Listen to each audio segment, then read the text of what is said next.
आज का एपिसोड मेरे बाकी सारे एपिसोड से थोड़ा अलग है और वो आपको आगे पता चलेगा। मसूरी में एक अबैंडेंट स्कूल है। इस स्कूल को कई सालों पहले बनवाया गया था। स्कूल से पहले यहाँ गवर्नमेंट कॉलोनियां बसाई गई थी और जो लोग यहाँ रहते थे उन्होंने अपने बच्चों के लिए स्कूल बनाने की रिक्वेस्ट यहाँ की गवर्नमेंट से की। गवर्नमेंट ने उनकी रिक्वेस्ट को हाथों हाथ लिया क्योंकि उन्हें लगा कि ये काम पहले हो जाना चाहिए था। और फिर कुछ सालों बाद यहाँ एक गवर्नमेंट स्कूल बनवाया गया। इस स्कूल में सेक्शन बने हुए थे, लड़कों के अलग और लड़कियों के अलग। स्कूल के बारे में कहा जाता है यहाँ की बिल्डिंग में कई लोगों ने एक सरकटा देखा है जो स्कूल की छत पर घूमता है। वहां की बाउंड्रीज पर पैर लटकाए बैठा रहता है। और ऐसी ही कई और कहानियां हैं इस स्कूल में सरकटे की। कहते हैं आसपास के लोग जब कभी देर रात यहां से गुजर रहे होते हैं या कोई अकेला जा रहा होता है तो स्कूल की बिल्डिंग की छत से कोई सरकटा आदमी उन्हें आवाज देता है। और जब कोई देखता है तो एक आदमी छत के कोने में खड़ा है और उसका सर नहीं है। ऐसी कई सारी कहानियां हैं यहाँ की। लेकिन ये स्कूल हमेशा से ऐसा नहीं था।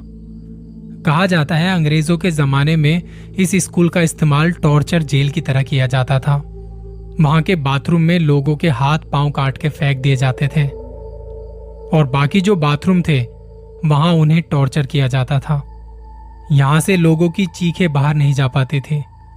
धीरे धीरे जब हालात थोड़े सुधरे और अंग्रेज यहां से चले गए तब आसपास सोसाइटी वालों ने यहां से अक्सर चीखों की आवाज सुनी है। ज्यादातर ये आवाजें बारिश के मौसम में आती थी और पहाड़ों पर बारिश भी खूब होती है। जब भी बारिश होती थी तो लोग सहम जाते थे कि अब स्कूल से रोने की चीखने की आवाजें आएंगी। ऐसा लगता था जैसे वहां से कोई मदद के लिए बुला रहा है। ना जाने लोगों को वहां कैसी कैसी प्रताड़नाएं दी गई होंगी, उन्हें टॉर्चर किया गया होगा। कहा जाता है जो लोग वहां मारे गए थे उनकी रूहें आज भी यहां पे भटक रही हैं। और शायद ये सरकटा भी उन्हीं में से किसी की रूह है जो आज भी भटक रही है। बारिशों के बाद यहाँ के लोग बहुत डरे रहते। वो स्कूल खौफ पैदा करने वाली चीखों से गूंज उठता था। वहां स्कूल में कई सारी खिड़कियां थी जो टूट चुकी थी।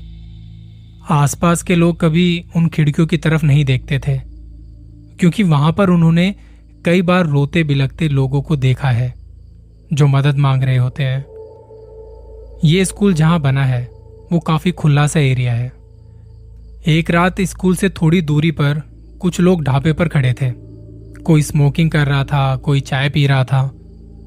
तब एक आदमी वहां आता है और वो कहता है कि मुझे 15 पान पैक करके दे दो, मैं पैसे लाना भूल गया हूं, तुम इन्हें पैक करवा के उसी बाथरूम में भिजवा दो जहां मुझे मारा गया था।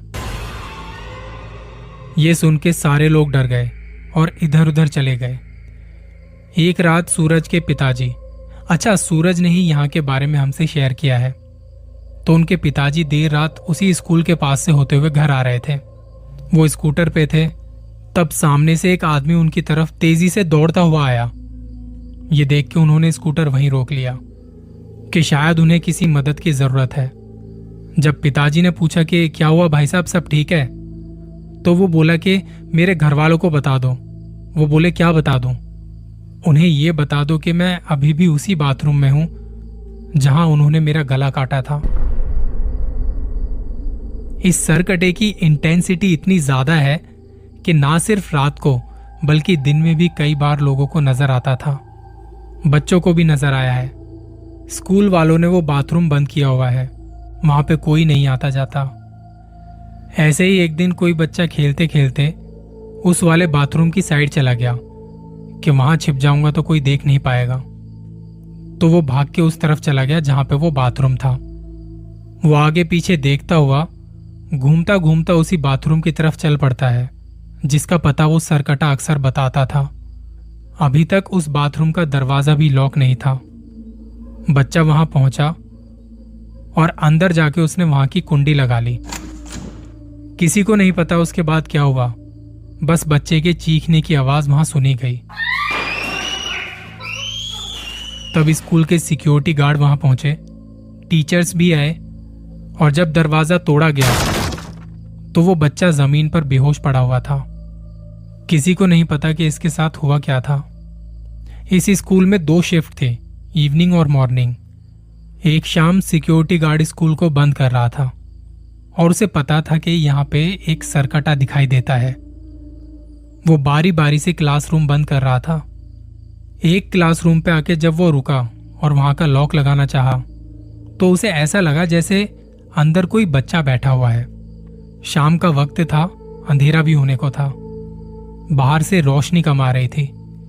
जब सिक्योरिटी गार्ड अंदर गया तो ऐसे लगा जैसे हेड डाउन करके कोई बैठा हुआ है। वो थोड़ी दूरी पर था और उसने कहा कि तुम घर नहीं गए अभी तक?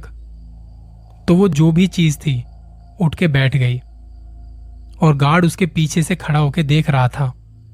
और जब वो चीज उठ के बैठी तो उसका सर नहीं था। ये देखते ही वो डर के मारे वहां से भाग गया। एक बार जब स्कूल सुबह खुलता है तो सबसे पहला बच्चा जब आया उसने आते ही पंखा ऑन किया, पर पंखा नहीं चला। अपना बैग रख के वो दोबारा से पंखे को ऑन करने लगा। पहले उसे स्विच ऑफ करता है, फिर ऑन करता है, और जैसे उसने पंखे की तरफ देखा कि वो चला या नहीं चला तो वहां एक आदमी लटक रहा था। उसके लंबे हाथ थे, इतने कि वो जमीन को टच हो रहे थे। उस आदमी की गर्दन नहीं थी और उसकी कटी हुई गर्दन से खून टपक के जमीन पर गिर रहा था। इसके बाद तो स्कूल में हड़कंप मच गया और बच्चों ने स्कूल आना छोड़ दिया। ऐसी ही कई सारी कहानियां आज भी यहाँ के स्कूल के बारे में कही जाती हैं। हालांकि मैं तो यहां से आपको बस कहानियां सुना रहा हूं। मैंने खुद तो जाके नहीं देखा, पर जिन्होंने देखा होगा, जिनके साथ ये हुआ है, उनकी क्या हालत होगी। अब यहां मेरे दिमाग में कुछ बातें आती हैं कि अगर वो सरकटा किसी टॉर्चर आदमी की रूह थी तो मुझे जहां तक पता है, जितना मैंने पैरानॉर्मल इन्वेस्टिगेटर्स को सुना है, जब एक रूह भटक जाती है तो उसके कुछ कारण हो सकते हैं। पहली बात तो ये कि किसी की रूह को पता नहीं होता कि वो रूह है। अगर वो भटकी हुई रूह है तो कई पैरानॉर्मल रिसर्चेज में ये बात सामने आई है कि भटकी हुई रूहों को ये पता नहीं होता वो रूह है, इसलिए वो भटकी हुई होती है। दूसरा, उनके भटकने की जो वजह है, जैसे अगर किसी इंसान की रूह घर में भटक रही है तो वो उस घर को नहीं छोड़ सकती। अगर वो रूह भटक रही है किसी इंसान की वजह से, जैसे किसी ने उसे मार दिया है, तो वो रूह उस इंसान के साथ अटैच है। वो इंसान जहां भी जाएगा वो रूह वहां जाएगी। वो कहते भी है ना कि किसी इंसान के साथ हॉन्टिंग हो रही है, तो ज्यादातर केसेस में रूह किसी इंसान के साथ अटैच हो जाती है। तो अगर तो रूह वहां स्कूल में भटकती है क्योंकि वहां पे उसका टॉर्चर हुआ है, तो वो वहां से बाहर नहीं जा सकती। शायद इसी वजह से लोगों को उस एरिया में, खासकर स्कूल की बिल्डिंग में, वो सरकटे की रूह नजर आती है। खैर, ये तो मेरा मानना था। बाकी आपको क्या लगता है, कमेंट्स करके जरूर बताना।